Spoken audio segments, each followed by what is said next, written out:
नमस्कार, मैं डॉक्टर महेश चुग।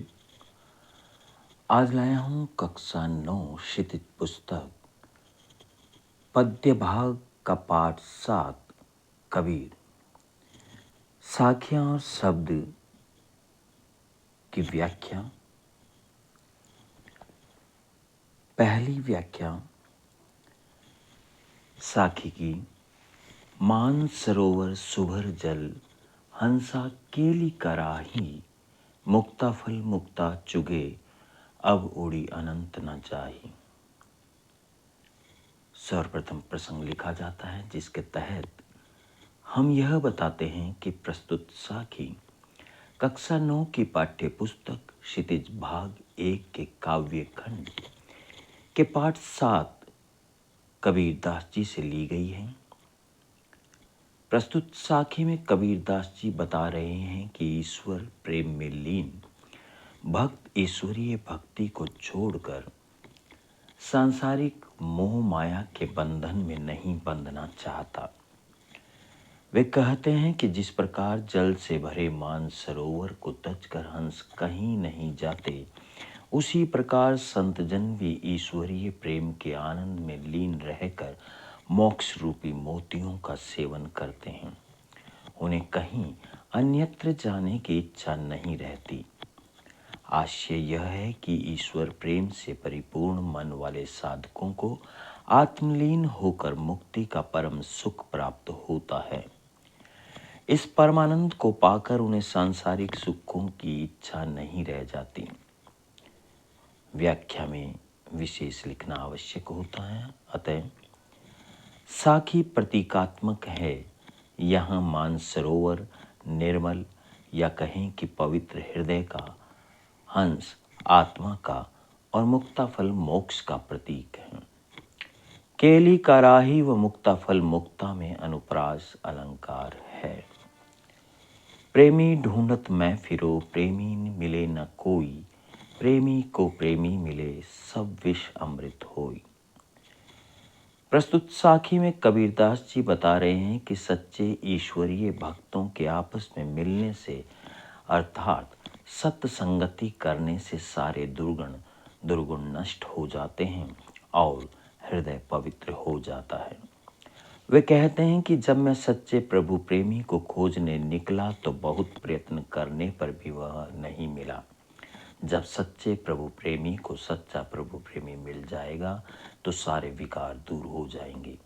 अर्थात सच्चे भक्त को सच्चा भक्त मिलने से उनके सारे सांसारिक कष्ट दुर्गुण नष्ट होकर सुख में बदल जाएंगे। विशेष प्रेमी शब्द बार बार आया है परंतु अर्थ एक ही है, अतः यहाँ पुनरुक्ति अलंकार है। हस्ती चढ़िए ज्ञान कौ, सहज दुलीचा डारी, स्वान रूप संसार है, भूखंदे झकमारी। प्रस्तुत साखी में कबीरदास जी बता रहे हैं कि भक्त को सांसारिक निंदा की परवाह किए बिना सहज साधना करनी चाहिए। वे कहते हैं कि हे साधक, ज्ञान रूपी हाथी पर आराम से समाधि रूपी आसन बिछाकर साधना करता रह। यह संसार तो कुत्ते के समान है जो हाथी को चलते देखकर अकारण ही भौंकता है। अर्थात तुम्हें भी साधना करते देख संसार तरह तरह की बातें अर्थात निंदा करेगा, परंतु तुम्हें निंदा की परवाह किए बिना साधना पद पर बढ़ते रहना है। विशेष कबीर ने संसार की निंदा की परवाह किए बिना प्रभु भक्ति करने की प्रेरणा दी है। निर्गुण मार्गी होने के कारण निर्गुण भक्ति द्वारा ईश्वरीय आनंद की प्राप्ति का मार्ग बताया है। हस्ती चढ़िए ज्ञान को पंक्ति में रूपक अलंकार का प्रयोग हुआ है। दृष्टांत द्वारा अपनी बात को सहजता व सरलता से समझाया है। पखा पखी के कारणे सब जग रहा भुलान, निरपक होई के हरि भजे, सोई संत सुजान। प्रसंग प्रस्तुत साखी में कबीरदास जी बता रहे हैं कि मनुष्य अपने अपने धर्म व ईश्वर को बड़ा बताने के चक्कर में अर्थात तर्क वितर्क में उलझकर ईश्वर साधना करना भूल बैठा। वे कहते हैं कि आज संसार अपने धर्म को श्रेष्ठ करने के चक्कर में उलझ कर रह गया है। वह पक्ष विपक्ष अर्थात तर्क वितर्क के चक्कर में पड़कर भगवान को भूल गया है। सच्चा संत वही है जो तर्क वितर्क में न उलझकर निष्पक्ष भाव से ईश्वरीय भक्ति करता है। आशय यह है कि लोगों को तर्क वितर्क से दूर रहकर प्रभु की भक्ति करनी चाहिए। कबीर की अक्खड़ता, स्पष्टता, निडरता साफ दिखाई पड़ती है। अनुप्रास अलंकार का प्रयोग सोई संत और होई के हरि में। हिंदू मुआ राम कही, मुसलमान खुदाई, कहे कबीर सो जीवता, जो दूहों के निकट ना जाए। प्रसंग प्रस्तुत साखी में कबीरदास जी बता रहे हैं कि सांप्रदायिक भेदभाव और कट्टरता से दूर रहने वाला व्यक्ति ही ईश्वर का सच्चा भक्त है। वे कहते हैं कि हिंदू राम राम व मुसलमान अल्लाहू अल्लाहू कहते हुए मर गए, पर दोनों ही ईश्वर को नहीं पा सके, क्योंकि दोनों ही आपसी भेदभाव में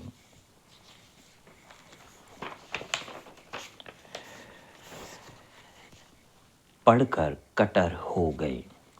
वे कहते हैं कि वास्तव में वही व्यक्ति जीवित कहलाने का अधिकारी है जो इन दोनों से परे मानवता का पुजारी है।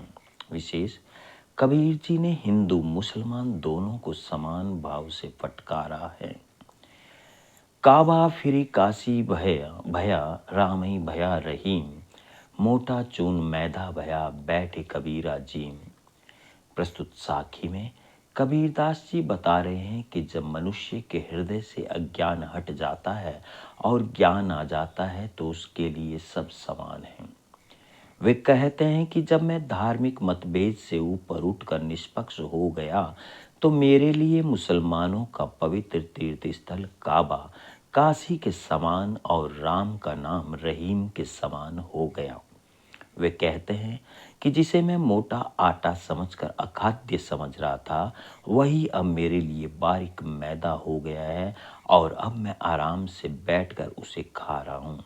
अर्थात धार्मिक मतभेद के नष्ट होने पर मुझे इनमें कोई अंतर नजर नहीं आ रहा है।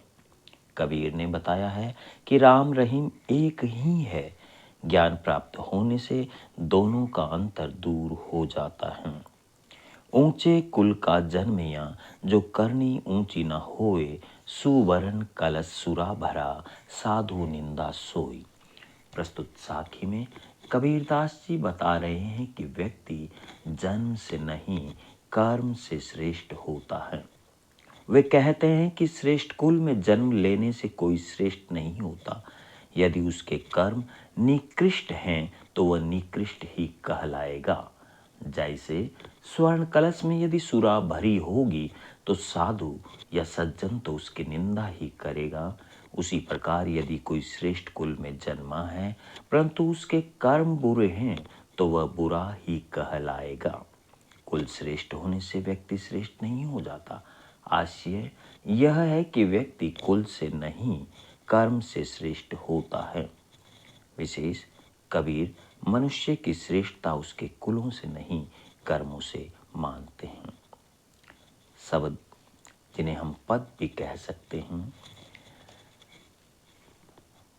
मोह को कहाँ ढूंढे रे बंदे, मैं तो तेरे पास में, ना मैं देवल ना मैं मस्जिद, ना काबे कैलाश में, ना तो कौने क्रिया कर्म में, ना ही योग बैराग में, खोजी होई तो तुरत ही मिली हो पल भर की तलाश में।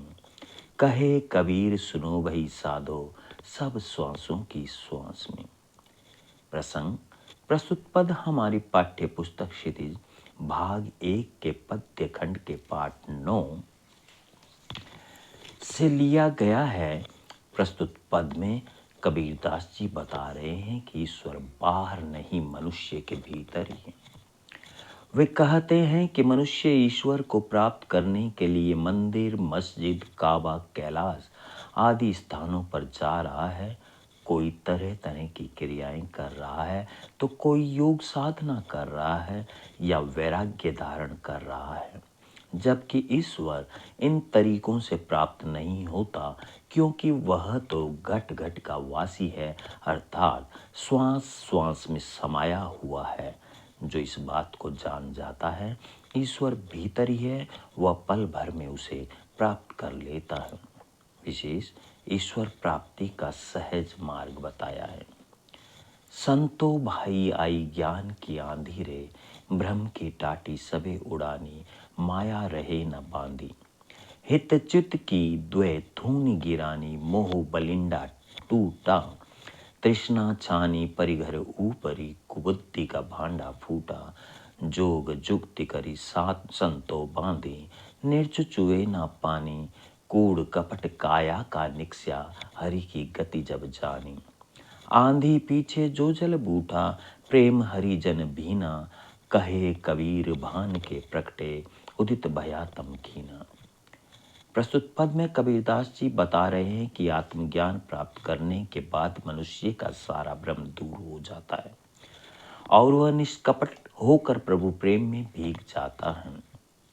कबीरदास जी कहते हैं कि हे मनुष्य, संत जनों की कृपा से जब ज्ञान रूपी आंधी जीवन में आ जाती है तो मोह माया, लोभ लालच, छल कपट, तृष्णा जीवन से चली जाती है और कुबुद्धि सुबुद्धि में बदल जाती है।